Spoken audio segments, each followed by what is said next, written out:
আসসালামু আলাইকুম ওয়া রাহমাতুল্লাহি ওয়া বারাকাতুহু। প্রত্যেককে জানাই আন্তরিক শুভেচ্ছা এবং অভিনন্দন। আজকে আমি আপনাদের কাছে আলোচনা করব কুরবানি সম্পর্কে। কারণ আপনারা প্রত্যেকেই জানেন জিলকদ মাসের আজকে সম্ভবত 15 তারিখ। তাই কুরবানির সময় আর বেশি নেই, আর 20-25 দিনে রয়েছে। কুরবানির সময় আমাদের কাছে এগিয়ে আসছে। তাই বিভিন্ন রকম বিভ্রান্তির মধ্যে আমরা আছি। আমরা ধর্ম সম্পর্কে আমরা প্রত্যেকেই অবগত কি নেই যে কি মাস আসছে, কি মাস যাচ্ছে, আমরা কেউ খোঁজ রাখি না। এই জন্য এবার আপনাদের কাছে আমি কুরবানি বিষয় নিয়ে একটু আলোচনা করব। আমি প্রত্যেককে বলবো যে আপনার কুরবানি সম্পর্কে একটু জানুন এবং কুরবানি সম্পর্কে মাসলা মাসাইল আমাদের প্রত্যেকের জানা প্রয়োজন।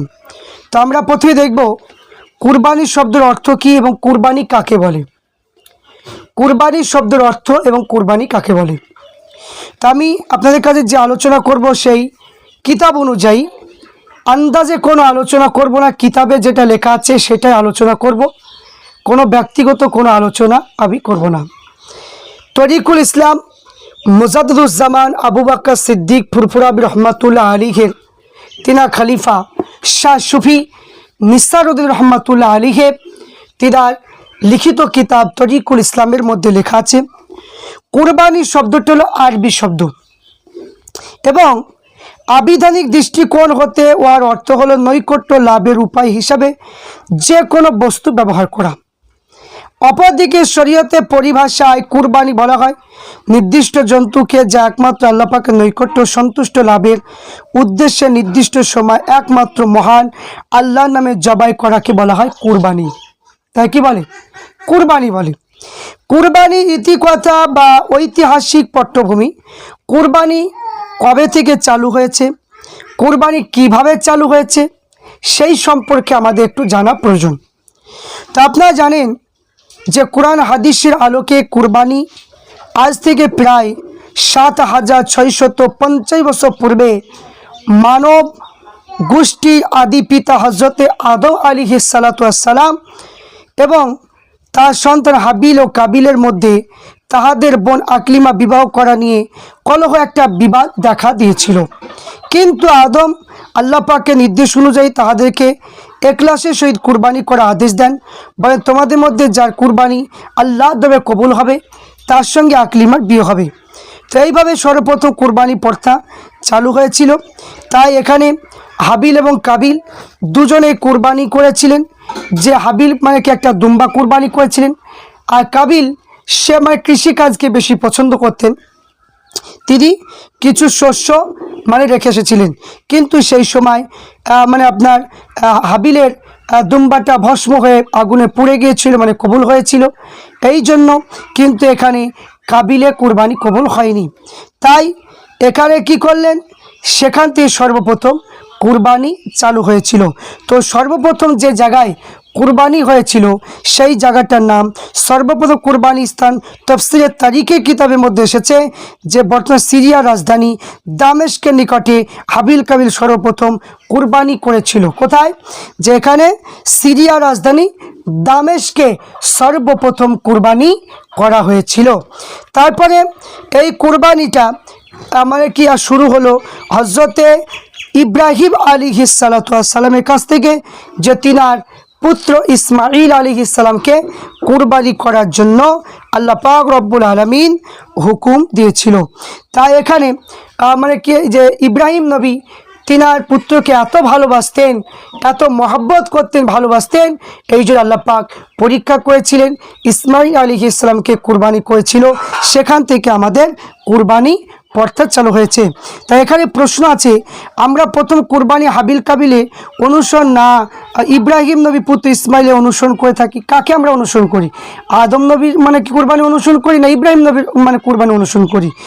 তো এখানে বলছে যদি কুরবানি প্রচলন আদি পিতা আদমের যুগ হতে, তবে আমরা জাতির পিতা হজরত ইব্রাহিমের প্রাণাধিক প্রিয় পুত্র হজরতে ইসমাইল আলাইহিসসালামের স্মরণে কুরবানি করে থাকি। এই প্রসঙ্গে মানে কি হজরতে যায়েদ ইবনে আরকাম রাদিয়াল্লাহু তাআলা আনহু বলেন যে কি যে সাহাবায়ে কেরাম প্রশ্ন করলেন, ইয়া রাসূলুল্লাহ কুরবানি কি? আল্লাহ রসুল বললেন যে তোমাদের পিতা হজরত ইব্রাহিম নবীর সুন্নাত, যদিও পরে স্বতন্ত্রভাবে আমাদের উপর কুরবানির নির্দেশ দেওয়া হয়েছে, তবুও সেই নির্দেশে সুন্নাত ইব্রাহিম অনুসরণ দেওয়া হয়েছে। তাই আমরা শরীয়তে মুহাম্মাদি এই নির্দেশে সুন্নত ইব্রাহিমের স্মরণ পালন করে থাকি।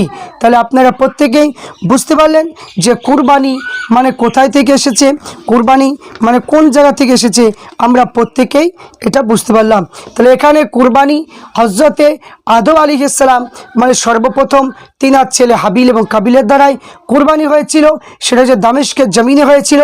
দ্বিতীয় হলো হজরত ইব্রাহিম নবী তিনার পুত্রকে কুরবানি করার জন্য মিনার ময়দানে নিয়ে গিয়েছিলেন। এই জন্য মিনার ময়দানে কুরবানি মানে কি করেছিলেন হজরত ইসমাইল আলাইহিস সালামকে। এই জন্য আল্লাহ রসুল সাল্লাল্লাহু আলাইহি ওয়াসাল্লামকে সাহাবায়ে কেরামেরা বলেছিল, ইয়া রাসূলুল্লাহ আপনাকে দুই জবি সন্তান কেন বলা হয়? তো আল্লাহ নবী ইব্রাহিম নবীর ঘটনা বললেন। দ্বিতীয় নম্বর তিনার আব্বা আবদুল্লাহকে কুরবানি করার জন্য আব্দুল মুত্তালিব মান্নত করেছিলেন।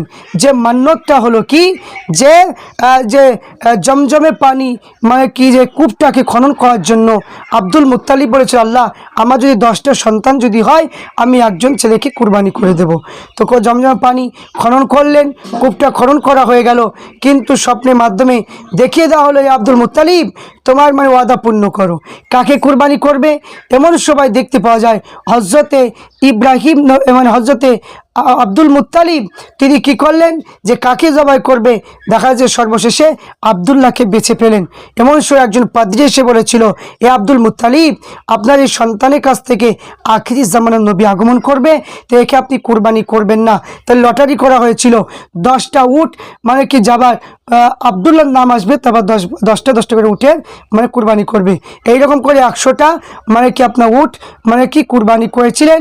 10 বার নাম ইব্রাহিম নবী এসেছে, এই 10 বার আবদুল্লাহর নাম উঠেছিল। এই জন্য আল্লাহ রসুল সাল্লাল্লাহু আলাইহি ওয়াসাল্লামকে দুই জবি সন্তান বলা হয়। আমরা প্রত্যেকেই জানি যে কুরবানি যখন আসে মানে কি আকিকা কুরবানি নিয়ে অনেকে আমরা মশলা মাসাইল অনেকে জানার চেষ্টা করি, অনেকে আবার অনেকে মানুষকে মানে কি ছোট করার জন্য অনেকে মানে কি প্রশ্ন করে। বিভিন্ন রকমের মানুষ এখন বর্তমান সময় রয়েছে, বিভিন্ন বক্তাদের বক্তব্য শুনে তারা এখন বিভিন্ন রকম বিভ্রান্তির মধ্যে পড়ে যায় এবং তারা মানে কি বিভিন্ন দিকে মানে নজর রেখে তারা ভাবে যে আমরা কি করব, বিভিন্ন রকমের কথা তাদের মুখে আমরা শুনতে পাই। তাই প্রত্যেককে বলবো কুরবানি আর বেশি দিন নাই, আর খুব 25 দিন আছে। তাই এই 25 দিনে আমরা মানে কুরবানি সম্পর্কে মাসলা মাসাইল নিয়ে অবশ্যই আমরা আলোচনা করে প্রত্যেককে হলো ভিডিওটা বেশি শেয়ার লাইক করুন এবং প্রত্যেকেই কুরবানির সম্পর্কে মাসলা মাসাইল যত আছে আলোচনা শোনার জন্য প্রত্যেকেই আমার চ্যানেলে অবশ্যই আপনারা থাকবেন।